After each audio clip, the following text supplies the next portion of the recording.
There's a frog right there. And it is pretty wet outside here today, here in central Ohio. Rain, rain, rain. But tell you one damn thing. The IndyCar race on Saturday night, that was something else, especially that finish. And as per the usual, more news stories to get to here this week. So let's get into it. This is the fuel.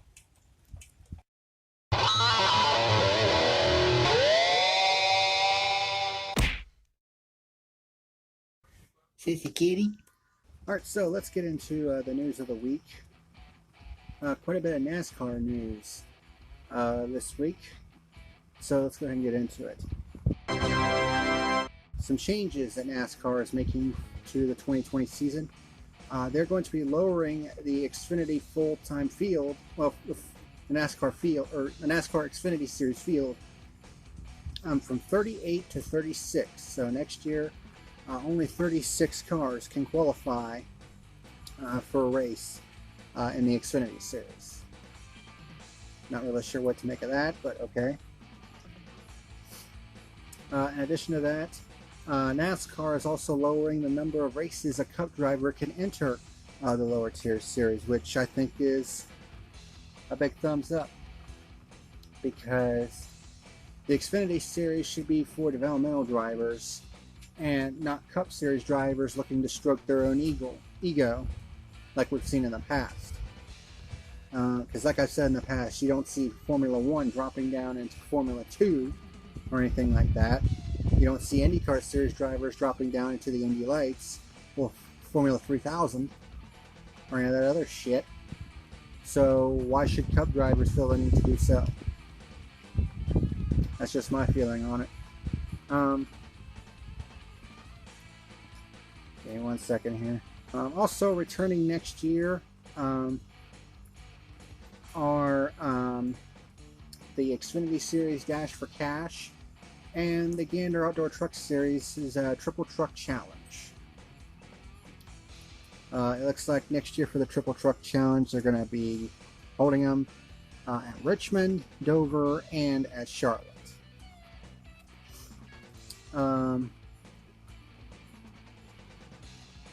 Other rules and prize money payouts for Dash for Cash and the Triple Truck Challenge will be announced at a later date. So they are planning on making some requirement changes for both series next year, for both the Triple Truck Challenge, try saying that 5 times fast, and the Dash for Cash.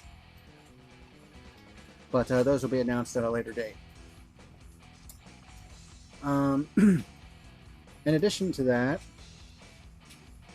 we've had 2 people, a driver and a crew chief, suspended indefinitely from NASCAR. One, I can understand why they could do it. The other one just seems kind of silly. First up, this news came at a very bad time for his Truck Series team. NASCAR suspended Tyler Dipple indefinitely for, as they like to call it, actions detrimental to stock car racing. Of course, they were pretty vague on why he had been suspended indefinitely, which led to a lot of people speculating what it might have been and wondering why NASCAR was not releasing the information in a timely manner like they're supposed to. But as it turned out, Dipple was arrested in New York State, for having criminal possession of a controlled substance, which is a substance that is similar to what you find in Adderall, which is an ADHD medication. So, give me a second, I'll tell you exactly what it is. Because, yeah, a lot of people were speculating why the hell he was being suspended indefinitely.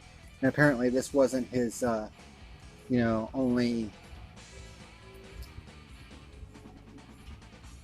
only run-in with the law this year. So, that's probably what led them to suspending him indefinitely for the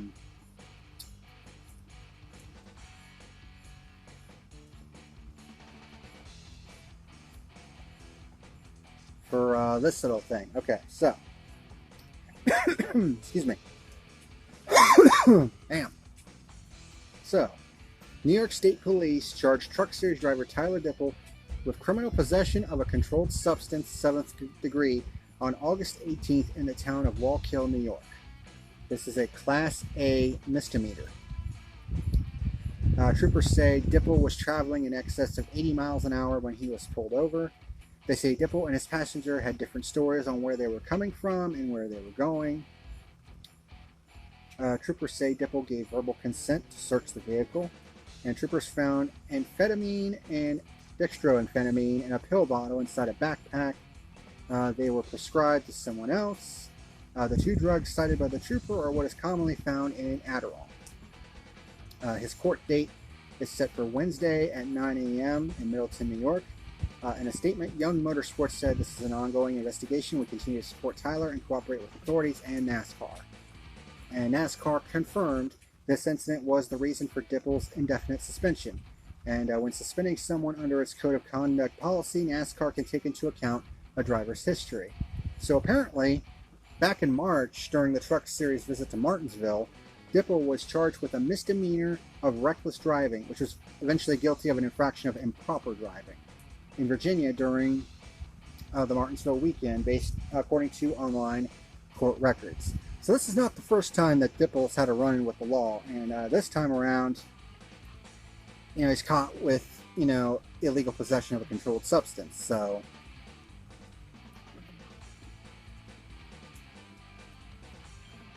damn, even when it's raining, the frickin' mosquitoes are out.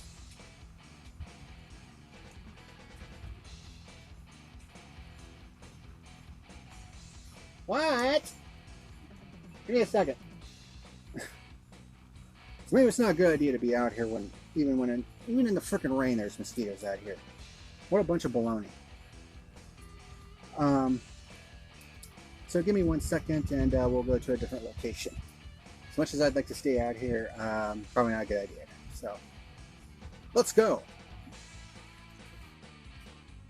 All right, I promised you I was going to be in a different location, and it's inside my car the next day because I had other stuff to do. But picking up where I left off yesterday, which was at Tyler Dipple being suspended indefinitely.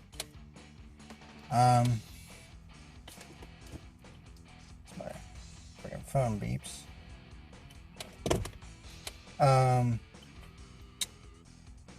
Another person who was indefinitely suspended by NASCAR this past week, and it actually happened yesterday, I think, and actually the news broke yesterday. Matt Borland, who is the crew chief for Ty Dillon, number 13 team, he was suspended indefinitely for violating the substance abuse policy. Here's the thing, though. The substance that he tested positive for was, I think, the same substance that Bailey Curry was popped for. DMAA, I think it's called. And the thing is, Matt Borland got popped for that substance because he was drinking diet coffee.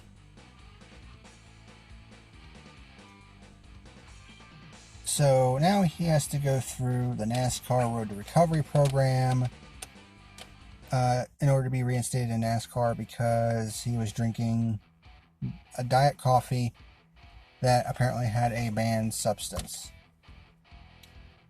Yeah, look, if this was one of the over-the-wall guys that was getting popped, then fine, because it is considered a quote-unquote performance enhancer. But if it's the crew chief who, doesn't go over the wall and, just directs traffic, then I really don't see what the issue is here. And him being indefinitely suspended until he goes through the Road to Recovery program. I mean, the Bailey Curry thing I can kind of understand because he's the one driving the race car. But as far as Matt Borland is concerned, he's the crew chief. I mean, it just feels kind of silly. So I think they really need to look at some of their regulations and maybe make some adjustments to them, because this penalty just seems kind of silly. Now let's get to some IndyCar news.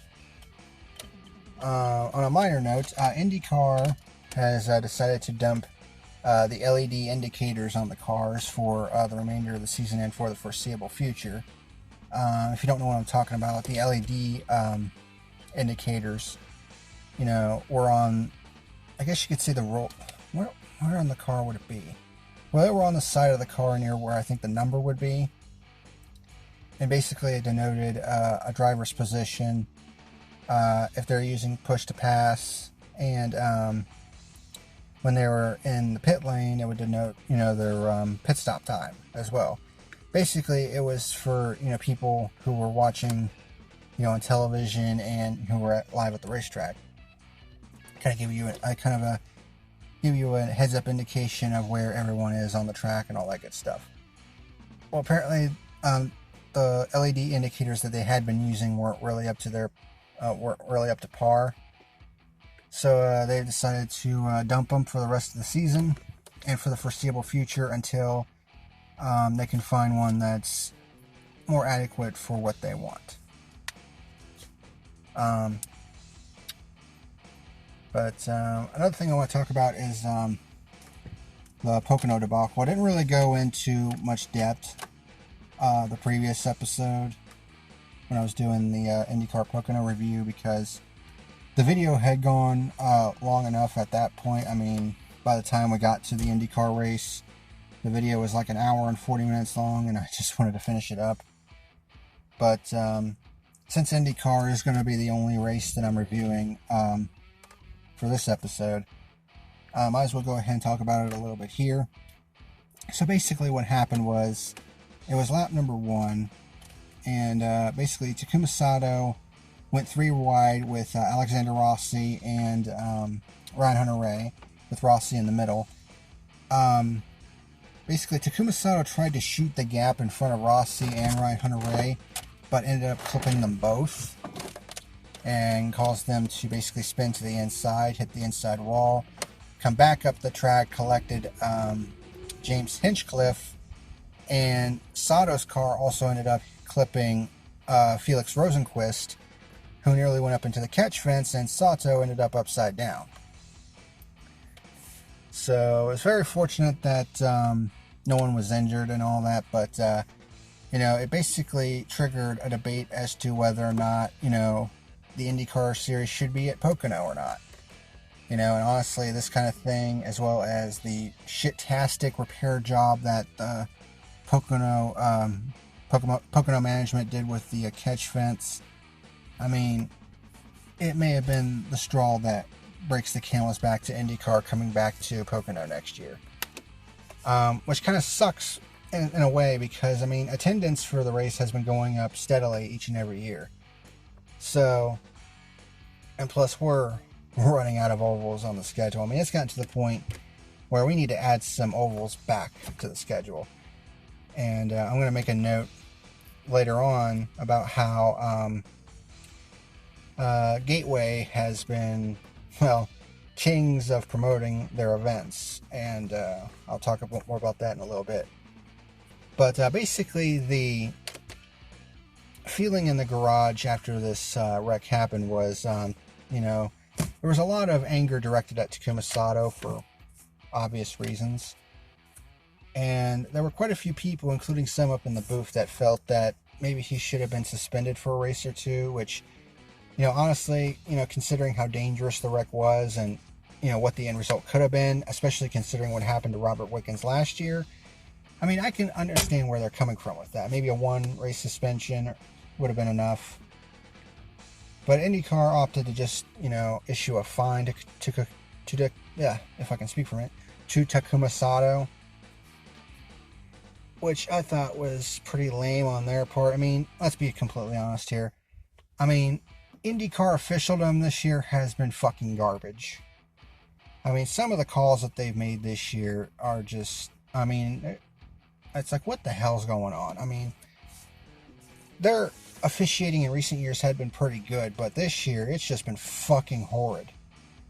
I mean, from the horrendously stupid call at Long Beach to some of the dumb calls they made during the Indianapolis 500. And now this, just issuing a fine instead of, suspending Takuma Sato for a race. I mean, I think one race would have been enough. But,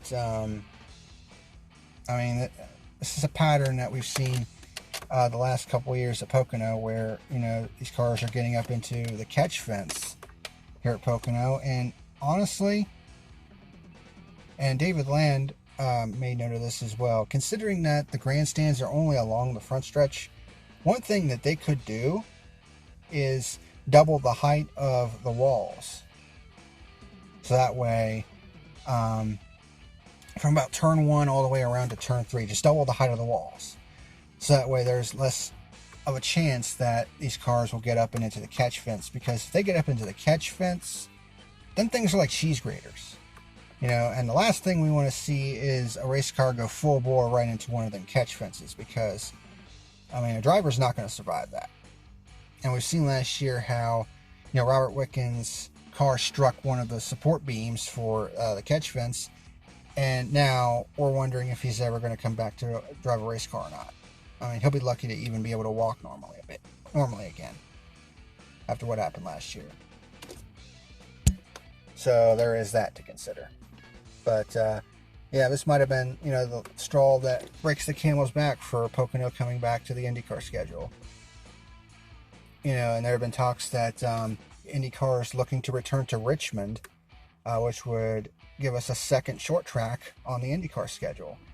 But, I'd rather add Richmond and keep Pocono as well. That way we can expand the schedule a little bit. Because, there's some people who are like, well, won't it cost too much money for the IndyCar teams? Considering how much of a layoff they have in between seasons, right now their seasons run from March to September.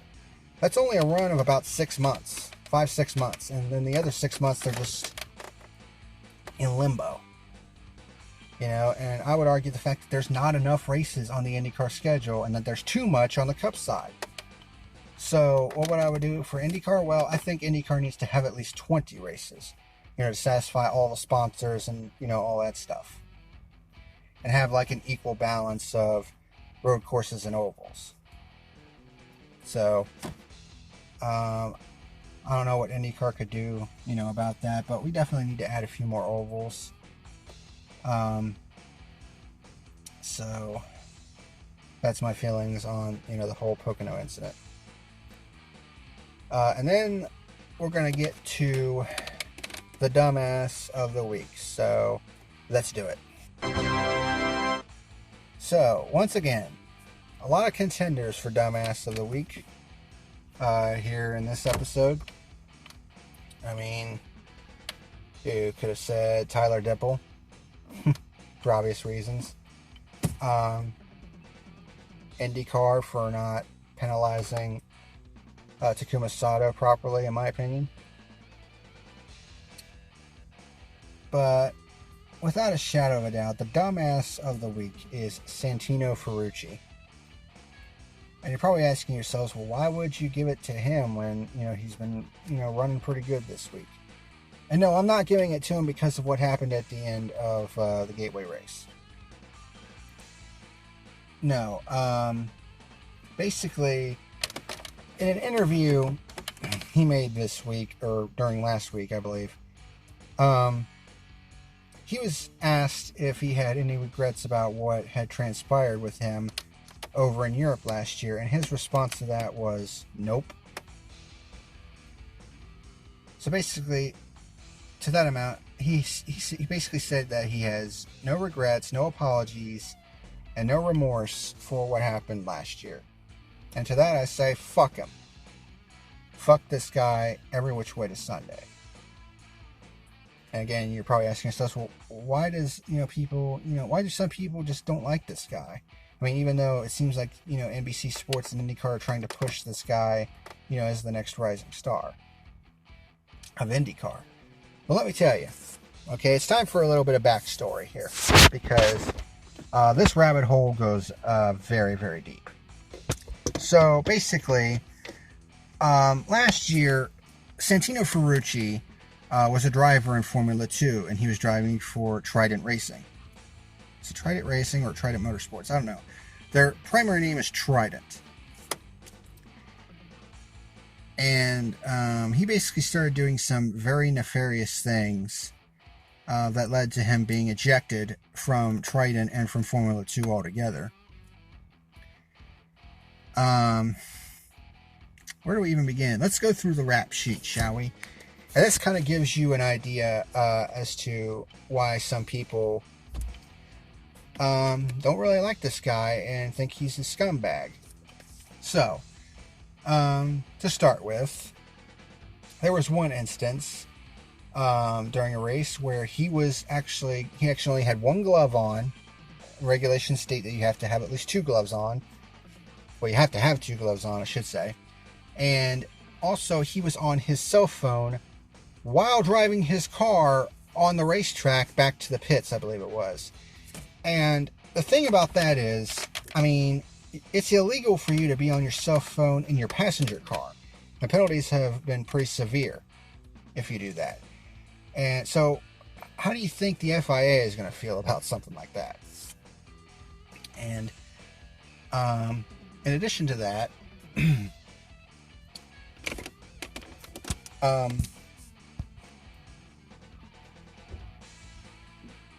one second. God, even in my freaking car, I can't get peace and quiet at times. But anyways,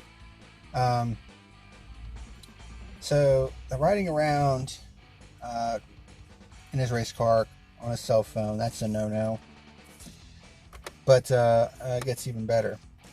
One second. Alright, I had to look up the guy's name just to make sure that I was getting it right. That I wasn't butchering it. But, in addition to all that stuff I just mentioned, he also ran his own teammate, Arjun Miani, an Indian driver, off the track on one occasion when Miani was trying to pass him. And then he ran into him on the cooldown lap. His own frickin' teammate. Not to mention the fact that he was basically, there were reports that he was making derogatory and in some cases racist comments towards Miani, him and his father. And it's like, holy shit. You know, and in both instances, he was called to meet with the stewards, and he decided he didn't want to show up.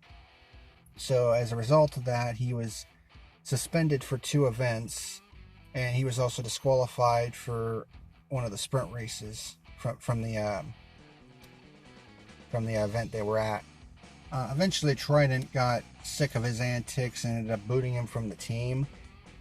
And I don't know if it was because of this that he decided to do this, but I wouldn't be surprised if that was the case. But when Trident fired him, Ferrucci was like, all right, fine, fuck you then. I'm not going to pay you any of the sponsorship money that I promised you. Problem was, he was under contract to do so. So basically, Trident had to take him to an Italian court, and they basically had to force him to pay.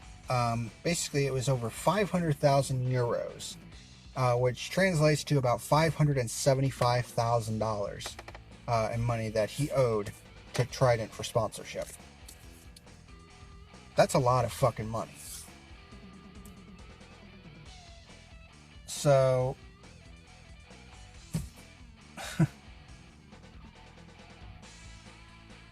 I mean, you can see, the type of rap sheet that he has from Formula 2 and why he was ejected from Trident and eventually was just ejected from Formula 2 altogether by the FIA. They just said, fuck you, we don't want you here, goodbye.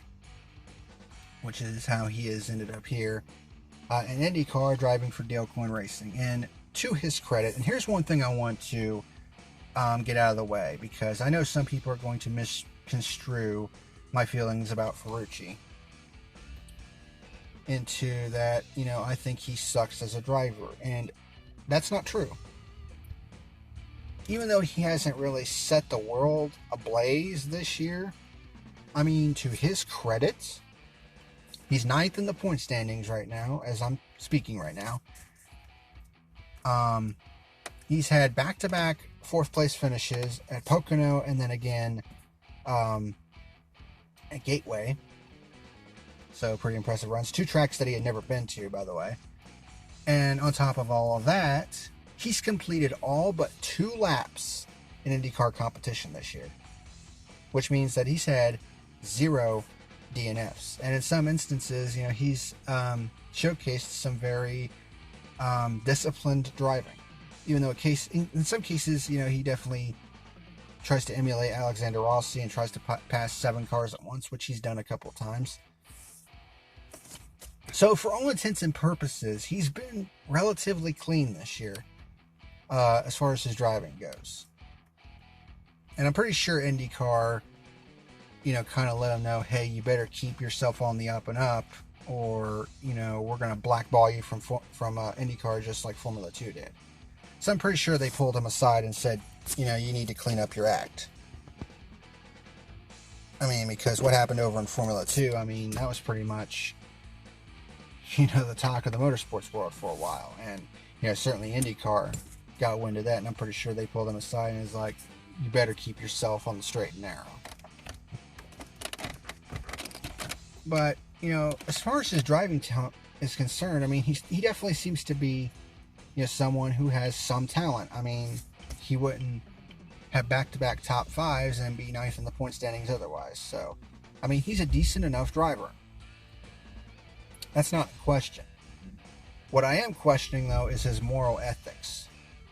Especially considering, all the nefarious bullshit that he did last year, and then coming out and saying, yeah, I don't regret what happened last year. I mean,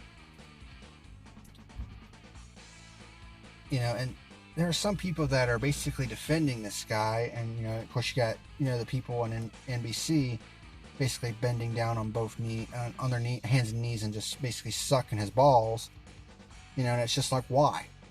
Why are people actively defending this guy, and why is NBC, basically, promoting this guy as, the next big star of IndyCar, considering what this guy did last year? And the thing was, I was willing to give this guy a chance. If he had showed some kind of remorse for what happened last year and was apologetic and, wanted to bury the hatchet and, move past things, then, I would have given him a chance. But, his response, to saying that he had no regrets, no apologies, none of that, basically showed me that he had no remorse over the fucking nefarious actions that he did last year. And even if you take the racism card out of it, because there's some people that are accusing him of that as well. And of course, the sponsor that he has, the owner of the sponsor, there's a picture online of him, dressing as a Nazi. So yeah, that was kind of interesting. That kind of came up during the broadcast while I was watching the race. And then on Twitter, there was somebody who Googled his sponsor, and the owner was basically dressed as a Nazi, and so it was like, this rabbit hole just keeps getting deeper. But even if you take all that racist stuff out of the equation and not even use that card, this guy is still a fucking scumbag. Because, I mean, the nefarious stuff that he did, running into his own teammate, and not only that, not failing to pay over $500,000 in sponsorship money to Trident because they decided they didn't want him driving for them anymore. I mean, that is some nefarious bullshit. I mean, it's just typical punk-ass rich kid antics. Because that's what this guy is. He's one of those drivers that was born with a silver spoon up his ass. And, and you can tell, I mean, you can even see it, in how he looks. I mean, what kind of fucking hairstyle is that anyway? Looks like a fucking possum died on his head. I mean, he even looks like a fucking douchebag. You know, now I was going to give this guy the benefit of the doubt, but after he basically, said he didn't have basically any remorse in that interview, I say fuck him. Fuck this guy every which way to Sunday. You know, if he's not going to have any remorse for what he did last year, then I'm not going to have any remorse on him. Now, I'm not going to be like some of these people and wish death on him, because I think that's just stupid. But I don't want to see him ever win a race. I don't ever want to see him be successful in automobile racing. And quite frankly, I don't even know how he even still has a career after what happened last year. It's absolutely fucking ridiculous. And, the people there are actually people defending this guy. And, despite what he did last year. And it's fucking disgusting. And even without the racism shit, I wouldn't trust this guy as far as I could throw him. So as far as I'm concerned, Santino Ferrucci can go fuck himself. He is my dumbass of the week this week. And that's all I got to say about that. And with that out of the way, let's see here. I'm going to take a little breather because I'm at work right now. Yeah, I'm doing this review at work because I got some other stuff that I gotta get done as far as video content is concerned. But I'm going to take a little breather, and when I come back out, I'm going to finally get started with the Gateway review. So that'll be fun. So let's get into it. Alright, so let's go ahead and get into a review of the 2019 Bommarito Automotive Group 500 at Gateway. So Joseph Newgarden starts from the pole, this time legitimately. Last week at Pocono he got the pole because qualifying was rained out. Sato got super loose in turn 1. He was in the middle of 3 wide. Nearly getting into Ryan Hunter-Reay. Irony there. But hangs on to it. But we get our first caution on the very first lap. When Marcus Ericsson spins in turn 4. Newgarden leads on the restart. Ferrucci gets by his teammate Bourdais for 3rd. That was weird. Power challenges Newgarden for the race lead. And one thing I also noticed, and I alluded to this earlier, the crowd is absolutely massive this year. It's just like, holy geez. The entire front stretch was pretty much full. So much so that they actually had to open up the grandstands over in turn 1 to get all the people in there, because the crowd at Gateway just seems to be getting bigger and bigger and bigger. Of course, when you promote a race as well as the guys at Gateway do, it makes sense. Sorry about that. Anyway, Sato kicks off green flag stops on lap 46. Newgarden pits from lead on lap 52. But then we get our second caution on lap 55 in the middle of green flag pit stops. Momentum Power creams the wall in turn 4 on cold tires. He simply got high into the marbles in turn 4. And there were so many marbles because the tires were blistering quite a bit, because they brought a different, I guess they brought a different tire compound to Gateway, and it was wearing quite a bit. But as more rubber got down on the track, the wear became better and better. James Hinchcliffe made it to the pit lane before the caution came out, which puts him in the lead of the race, basically. Scott Dixon had to make an emergency stop because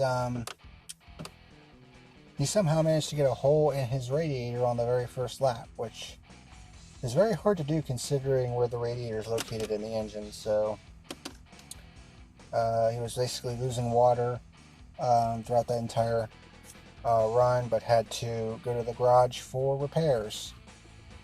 And that's huge title implications. That basically puts him way behind the 8 ball with just 2 races to go. So Hinchcliffe leads on the restart. Ferrucci gets by the lap car of Kimball and begins chasing Hinchcliffe for the race lead. We had crazy racing back around Rossi at the backside of the top 10. You got these guys just swarming everywhere. Ferrucci begins hounding Hinchcliffe for the race lead. And we get our one and only pure lead change on lap 83 when Ferrucci drafts Hinch down the backstretch. Hinch tries to defend, but Ferrucci was able to get by in turn 3 on the inside. And then Ferrucci just basically gaps everybody, gets up to a 7-second lead by lap 100. Spencer Pigot kicks off green flag stops on lap 98. Newgarden tries to pass Hinch in turn 3, but drifts high and nearly bends it, but he saves it. Ferrucci pits from the lead on lap 116. And then we had our third caution on lap 122. Ericsson gets up into the wall after getting into the marbles. Still managed to keep it going, so I don't know why they had to throw the caution there. Ferrucci leads on the restart. Rossi gets up to 4th by Newgarden, which is pretty big at this point in the race. But we got another caution on lap 133 when Spencer Pigot tries to go underneath the Charlie Kimball in turn 3. But clips the curb, gets into Kimball, and backs into the outside wall. So that's the end of his day. Ferrucci leads on the restart. Rossi gets by Hinchcliffe for 3rd, and then Newgarden gets by Hinchcliffe for 4th. Connor Daly up to 6th by Felix Rosenquist. So Connor Daly had a pretty decent run in this race. Zach Beach by Ferrucci to get back on the lead lap, at least for a while. Rossi kicks off green flag stops on lap 175. Pagano gets into the marbles in turn 1 but saves it. Dale Coyne's cars come in on lap 189. And then Ferrucci's team had multiple issues on their pit stop, which put them behind. And then it only got worse for Dale Coyne when the 5th caution came out on lap 192, when Sebastian Bourdais gets high in turn 4 and smacks the wall, bending the toe link and sending him spinning down the front stretch. So that was pretty much the end of his day. And this caution was a huge benefit for Takuma Sato, Tony Kanaan, and Ed Carpenter. And they would all get to restart in the first 3 spots. My first thought was, are you shitting me? So now they're in the catbird seat. So Takuma Sato leads on the final restart of the day. The cars at the mid-pack swarming down the front stretch. It was pretty crazy. Ferrucci gets by Rossi for the 5th position. Takuma Sato gets up to a 2-second lead with 25 laps to go, but that's about as big as it gets. And it slowly starts to shrink back down as the laps wind down. Rossi has to pit for fuel with 19 laps to go, so that was a pretty big hit for his championship hopes. Ferrucci gets by Newgarden for 4th with 13 to go, begins catching Carpenter for the 3rd spot, but then gets pretty loose, and Newgarden, I think turn 4, and Newgarden gets back by him. Yeah, actually it's turn 2. He nearly loses it, but catches it, but loses 4th to Newgarden. Carpenter gets by Kanaan for the 2nd position, and then Ferrucci gets back by Newgarden for 4th. And then Carpenter, with less than 5 laps to go, begins rapidly catching Sato for the win. And I was like, oh my god, he could actually catch Sato here. And Ferrucci was catching Kanaan for the 3rd position. And Ferrucci was trying so hard to get that podium spot. So coming to the white flag, Carpenter is drafting Sato. Kanaan goes to the inside, coming off of turn 2 to protect against Ferrucci's move. And then coming off of turn 4, Takuma Sato gets a good run off of 4, but so does Carpenter. Sato goes to the inside to try to block the inside move. Carpenter goes to the outside and actually gets a wing alongside Sato, but it's not quite enough. And Takuma Sato wins the Bommarito Automotive Group 500 over Ed Carpenter by 4/100ths of a second. And according to the people there, it was the closest finish in Gateway history. At the same time, Ferrucci nearly loses it in turn 4, and Newgarden, who was coming fast, tries to avoid the 19 and ends up spinning the car down the front stretch, and actually kills the engine, but he still has enough momentum to keep it going and gets across the line, although he did lose several spots, which totaled 8 points, which is crazy, because that could mean the difference between winning the championship and finishing 2nd. And Tony Kanaan gets his first podium in 4.5 years. And after the race, Newgarden had some words for Ferrucci. I didn't like the fact that Ferrucci basically came down into the racing line, so a little bit of heat there. You know, especially considering the fact that Newgarden lost 8 points as a result of that. So, pretty crazy race to say the least. Even though there was only one pure lead change, the racing was actually pretty good. And that finish, I mean, when Carpenter went for it on the outside coming down the front stretch, I was like, oh my god, here it is. And he just came up short, but that was pretty freaking awesome. It's been a while since we've seen a photo finish like that in IndyCar, so that was pretty cool to see. And on the final oval of the season, and you know damn well the Gateway is going to be they're going to be using that as a promotion tool to say, hey, see, we can have great close racing as well, you know. So they're probably going to have even more people next year, especially considering the fact that they're going to be bringing the Truck Series to Gateway as a companion event with the IndyCar race there. So I would expect next year to be pretty packed at Gateway. They'll probably have to open turns 1 and 2, the seats over there, because you know, as good as this race was, I would say that they're gonna be jam-packed next year, much like this year, but even more so. But anywho, with that aside, here are the race results and the point standings. Alright, so your top 10 finishers: Takuma Sato, of course, with the race win, and Carpenter in second, Tony Kanaan third, Santino Ferrucci in fourth, Simon Pagenaud fifth, Connor Daly with a top 10 finish, coming home in sixth in the Carling Racing Machine. Joseph Newgarden, despite his spin, ends up 7th instead of 4th, but again, he still lost those 8 points. Ryan Hunter-Reay comes home 8th, Colton Horta in 9th, and Marco Andretti with a top 10 finish. The 98 team has been pretty trash this year, but it's pretty surprising to see them get a top 10. 1 second, and I'll give you the point standings. Alright, so here are the point standings with 2 races to go, and you should see them on the screen right now. Joseph Newgarden continues to lead the way. Simon Pagenaud moves up to second, 38 points out.